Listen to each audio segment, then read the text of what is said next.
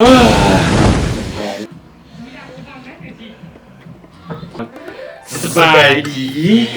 พี่น้องสาวลาวทุกคนพี่น้องปองปายผู้ที่ใส่อากาศหายใจทุกคนเนาะผมครับ KKE Channel เมื่อนี้เรามีคอนเทนต์ก็คือจะมากินมีเผ็ดเนาะเป็นธรรมดามันก็เป็นแต่ว่ามีเผ็ดคูณ2เวลาเขามีอาการเผ็ดละอีหยังสิแก้เผ็ดได้ดีที่สุดซึ่งตัวเลือกของเลขก็คือเป็นอย่างเจอกันเลยเนาะจะบริจาคเนี่ยจ่ายเองน้ำหมักม่วงตัวเลือกของโน่ก็คือนมแล้วก็จับนาวมีหลายเนาะงบหลายแต่สิ้นเดือนแล้วก็กราบยันถึงพ่อแม่แล้วก็ผู้ปกครองเนาะกรุณาโอนเงินมาให้เฮ็ดคลิปในภายภาคหน้าต่อไปเด้อสาธุมีแห้งเลยลูกหลานเจอกันเราสิไปต้มมีกันเจอกันอีกประมาณ5 นาทีโอเคอันนั้นหลังแก้วมาก็ในซองก็สิมีซอสเผ็ดอันนึงแล้วก็เครื่องห้อยหน้านิดๆหน่อยๆแล้วก็เส้นหมี่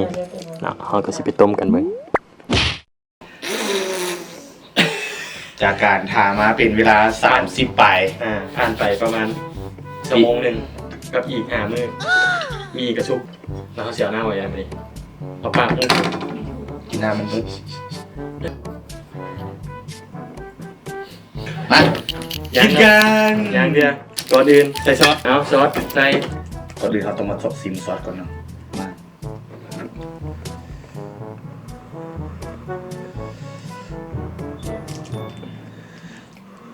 หนาววะเผ็ดโอเคเป็นสลายก็เหมือนงาโอ้กูก็สีจางกูสีเค็มเอาคุ้นกับคำไหมสิ่งสำคัญแมนตัวนี้เนาะเนื้อไฮไลท์ของมันเนาะปรับจะกินโอ้หมกเผ็ดล้วนๆบอกใส่นะใส่นี่เหรอโอ้ยไอ้สัตว์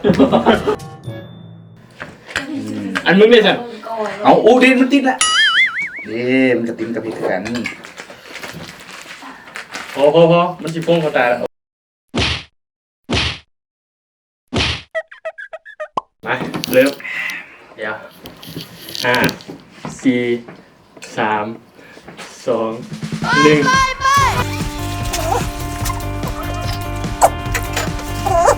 1จับเข้าไปนะ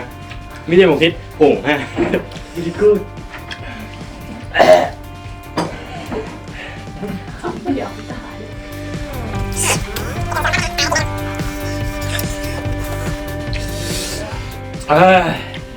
โอ้โหไปกินเดี๋ยวไปไหมกินเดี๋ยวไปเลยอุตส่าห์ที่ไหนกินเลยหยาบไปนะบ้าบุมีข้าวเส้นมีโอ้ยยิ่งแบบเพชรโอ้ยเฮ็ดเลย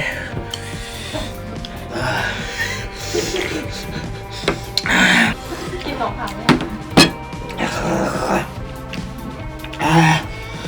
โอ้ไหวไหมหายแล้ว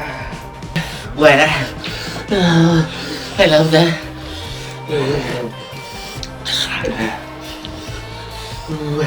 แบ่งรู้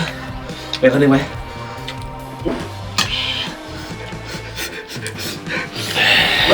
โอ้ยตายมันตายต้องกินเลยเป็นปาก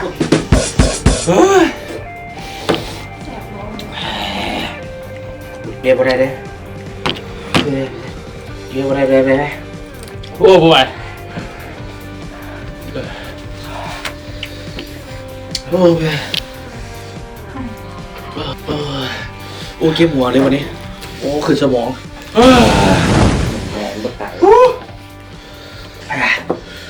เดี๋ยว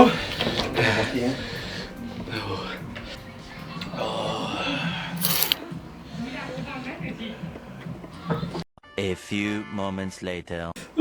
แต่ยอดเลยคลิปนี้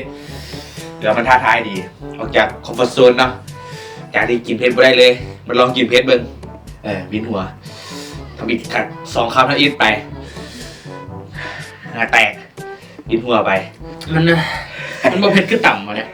มันแบบกินเข้าไปแล้วมันก็คอยมานะมันมาซ่าแต่มาแน่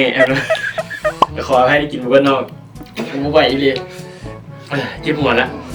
กะท่านมากกะฝากกดไลค์กดแชร์กด subscribe นะคันยูลง Facebook หรือ YouTube ที่ตามมาคอยนะ แต่คันว่าอยากให้ทางพวกเขาเฮ็ดอหย่างนี้ต่อไปกะคอมเมนต์ด้านล่างเนาะก็เลยนะคอมเมนต์ด้านล่างแต่กะพวกเขาเชียร์อย่างต่อไปก็ติดตามไปเนาะขอไปที่ลงซ่าหลายเพราะว่าช่วงนี้ หลายเวียกหลาย หลาย ส่วน เรื่องหลายงานเพราะว่า เขียน คอนเทนต์บ่ออก เขียนบทแดเนาะ บ่มีเงินบ่มี ซีเลยเด้เขียนบทคาน้อยนึงเนาะถือว่าจะไหนกับชีลงคลิปเรื่อยๆเนาะให้พวกเขาได้เบิ่งกัน ไปขอละอำลาพระจากการเลี้ยงตรงเรียนเลิกลา Sorry สบายดี ขึ้นไปดัน เดี๋ยวเจอกันในคลิปต่อไป เบเบ้วู้ปวดแม่ ปล่อยแล้วไป